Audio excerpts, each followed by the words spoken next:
est toujours une question de rencontre, et l'histoire de l'éolienne ne déroge pas à la règle. L'éolienne est au vent, ce que mes turbines sont au fleuve Rhône. Qu'elle soit en mer ou sur terre, une éolienne s'inspire du moulin à vent, avec des pales portées par un rotor qui produit de l'électricité lorsque le vent souffle à plus de 15 km/h. Le rotor et la nacelle sont sur un mât qui peut mesurer plus de 130 mètres. Plus l'éolienne monte haut, plus le vent est stable et plus elle en capte. Les éoliennes sont placées dans des zones où le vent est suffisant et régulier. Une éolienne, c'est donc un mât, un rotor et une nacelle. Sur cette nacelle, on retrouve des appareils tels qu'un anémomètre pour mesurer la vitesse du vent et stopper le rotor si le vent dépasse 100 km/h.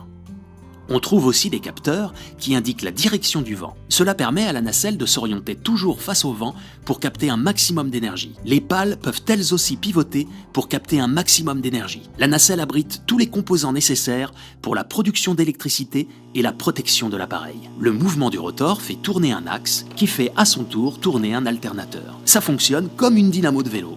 Dans l'alternateur, l'interaction entre les électroaimants du rotor qui sont mobiles et les bobines de fil de cuivre du stator qui sont fixes produit un courant électrique. Enfin, un transformateur basé en bas du mât élève la tension à 20 000 volts pour l'envoyer ensuite sur le réseau.